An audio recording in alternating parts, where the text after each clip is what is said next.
Hi అండి అందరికీ. నేను మీ సీత. ఎలా ఉన్నారండి అందరూ? బాగున్నారు కదా? నేనైతే చాలా బాగున్నానండి. మీరు కూడా బాగుండాలని మనస్ఫూర్తిగా కోరుకుంటున్నాను. ఫస్ట్ టైం నా వీడియో చూస్తుంటే ప్లీజ్ సబ్స్క్రైబ్. ఈరోజు రెసిపీ వచ్చేసి చైనీస్ డ్రాగన్ చికెన్.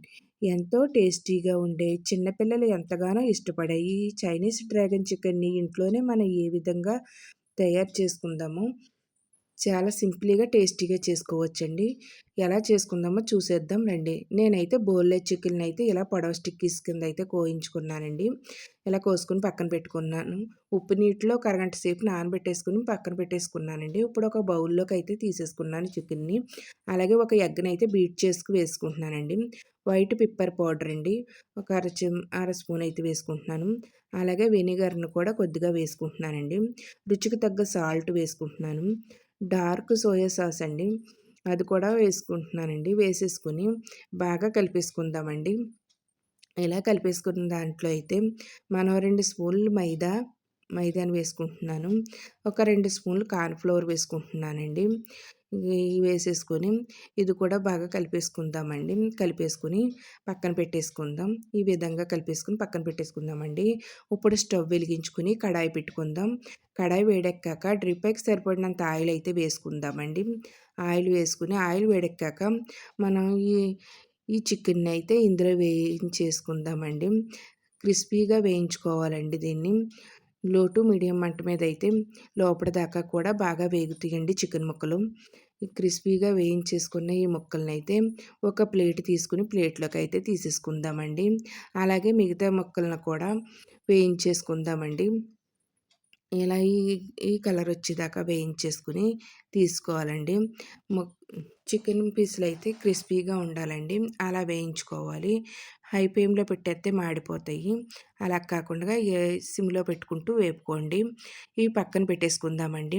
ఇప్పుడు అదే కడాయిలో ఒక టేబుల్ స్పూన్ ఆయిల్ అలా వేసుకుని అలాగే 4 ఎండుమిర్చి, ఒక ఎల్లుల్లి తరుగు, ఉల్లిపాయ తరుగు, అల్లం తరుగు వేసుకుని బాగా కలిపేసుకుందామండి. ఇలా మొత్తం అంతా కలిపేసుకోవాలి. ఏగిపోవాలండి. ఇలా వేగిపోయిన దాంట్లో అయితే మనం ఒక 20 జీడిపప్పుల దాకా వేసుకోవచ్చండి. ఈ జీడిపప్పును కూడా బాగా వేయించేసుకోవాలి. ఇలా వేయించేసుకున్నాక ఒక ఒక క్యాప్సికమ్ అండి పొడవు సిరుకల కింద అయితే కోసాను. అలాగే ఒక ఉల్లిపాయను కూడా పొడవు సిరుకల కింద కోసుకున్నానండి.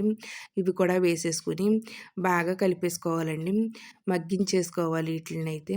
మొత్తం అంతా మగ్గిపోవాలండి.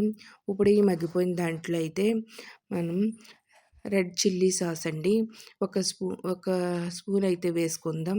అలాగే డార్క్ సోయా సాసు అది కూడా ఒక స్పూన్ అయితే వేసుకుందామండి. అలాగే రుచికి తగ్గ salt, black pepper powder, white pepper powder కూడా వేసేసుకుందామండి. వేసేసుకుని బాగా కలిపేసుకుందామండి.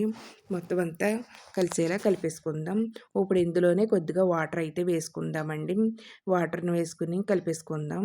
మొత్తం అంతా కలిపేసుకుందామండి. అలా కలిపేసుకున్న వాటిలో అయితే కొద్దిగా వెనిగరు, అలాగే టమాటా సాస్‌ని కూడా వేసుకుందామండి ఒక స్పూను. ఈ టమాటా సాసు, వెనిగర్ వేశాక బాగా కలిపేసుకుందామండి. ఇప్పుడు కొద్దిగా చిక్కబడతది కదా! ఇలా ఇలా చిక్కబడ్డాక ఇప్పుడైతే చికెన్ పీసులని అయితే వేసేసుకుందామండి. వేసేసుకొని మొత్తం అంతా కోట్ చేసేసుకుందాము. ఇలా మొత్తం అంతా కలిపేసుకోవాలండి. మొత్తం చికెన్‌కంతా పట్టేదాకా కలిపేసుకోవాలి. ఇలా కలిపేసుకున్న వాటిలో అయితే మనం కొద్దిగా వాటర్ అయితే వేసుకుందామండి. కొద్దిగా వాటర్ వేసుకుని కలిపేసుకుందాం. ఇలా కలిపేసుకోవాలండి. ఇలా కలిపేసుకున్న వాటిలనైతే మనమైతే ఒక ప్లేట్లోకి అయితే తీసేసుకుందామండి. ఎంతో టేస్టీగా ఉండే చైనీస్ డ్రాగన్ చికెన్ అయితే రెడీ అయిపోయిందండి. చాలా టేస్టీగా అయితే ఉంటుందండి. లాస్ట్‌లో ఒక ప్లేట్లోకి తీసేసుకున్న తర్వాత మన దగ్గర నువ్వులుంటే ఒక స్పూన్ నువ్వులు జల్లుకోండి దాని మీద. చాలా టేస్టీగా, కలర్ఫుల్‌గా కనపడుద్దండి. ఎంతో టేస్టీగా ఉండే చైనీస్ డ్రాగన్ చికెన్ అయితే రెడీ అయిపోయిందండి. చిన్న పిల్లలు చాలా ఇష్టంగా తింటారండి దీన్ని. ఎంత బాగుంటుందండి. అలాగే నా వీడియో నచ్చితే మీ ఫ్రెండ్స్‌కి, రిలేటివ్స్‌కి షేర్ చేయండి. ఈ వీడియో చూసి లైక్ చేయండి.